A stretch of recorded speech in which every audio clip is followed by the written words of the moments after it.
Welcome to County Roads. We're here in Gulfport, Mississippi, and as you can see, there's a fantastic World War II restored B-17 bomber behind us called Texas Raiders. It's part of the Commemorative Air Force, and joining me here is Mr. Kevin Michels. You are the Public Information Officer for the Texas Raiders, Kevin. How long have you been doing this? About 18 months. What do you like most about flying around the country and bringing this piece of history so that people can see? Well, that's a tough one. Just flying around the B-17 is great. Being able to tell everyone about the B-17, educating the public about it. I've always been a history nut, an aviation nut, and to be able to educate the younger generations about what the sacrifices of our veterans, particularly the World War II generation, did to guarantee our freedoms and to honor our veterans. So to be able to educate that is just an honor. Go ahead. The Commemorative Air Force, used to be Confederate Air Force, was the first organization to acquire a B-17 such as this in 1967, I believe it was. And you've been through some really tough overhauls with it. And when did it start? When did it have its first flight after that latest? I guess you had to take the wings off. In 2001, we took it down for a major overhaul, and yes, we did take the wings off, and this is basically a new aircraft. We took it apart and inspected literally every junction, every square inch of it. Took 8 years, $600,000 in parts, and all volunteer labor. So I have no idea what that would be if we'd actually paid all our volunteers, which we don't. Everybody that works here is a volunteer. All our money comes from donors. We get no government support whatsoever. We are not associated with the Air Force. And we travel around the country at air shows and stops like this and have people come out and take a look at our aircraft, see what we've done. And we're offering tours to the public, $10 for adults, $5 for children, $20 for families. And we even have the opportunity for adventure rides. We can take 8 at a time.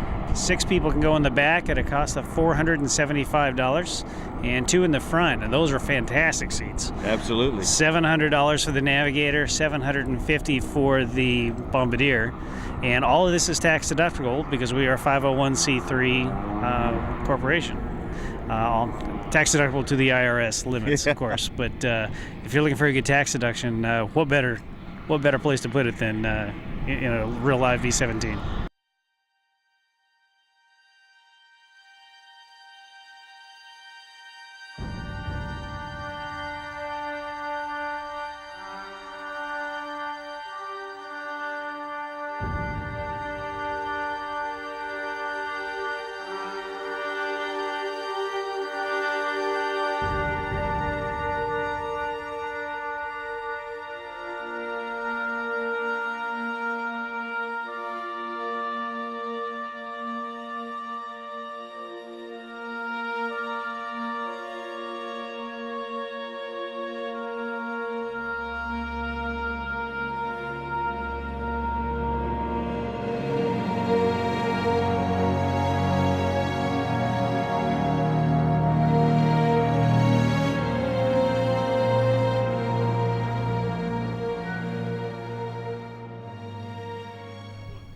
Kevin, it takes a tremendous commitment on the part of the Commemorative Air Force to maintain not only the Texas Raiders, but all of the other aircraft you have in your collection, does it not?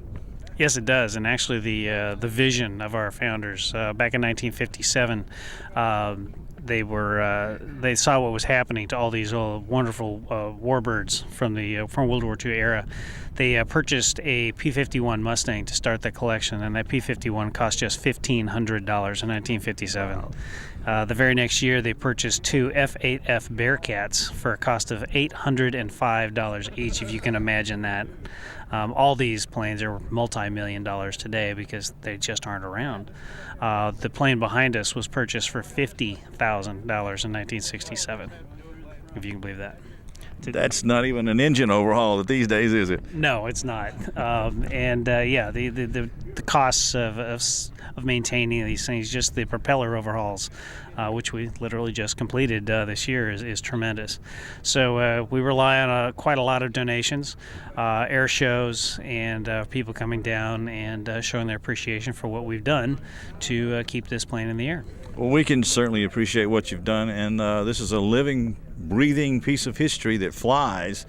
And if you haven't experienced this before, you really need to try it. If you don't want to fly in it or do anything like that, please come out and just take a walk through it if you get the chance, because it's a whole new experience. Seeing it on a movie is one thing, but being there inside it is another. I've studied these planes since I was 8 years old. I'm just a nut about these things. And when I came out 18 months ago and actually walked through it and flew in it for the first time, it was like all that had just didn't matter. It's just a completely different experience to actually see it, walk through it, and fly in it. You just get a totally new appreciation for what these men, these 17 to 21-year-old men and boys went through in 1943, 44, and 45. It's just amazing. Well, thank you, Kevin, for being here today. And thank you for watching this segment of County Roads.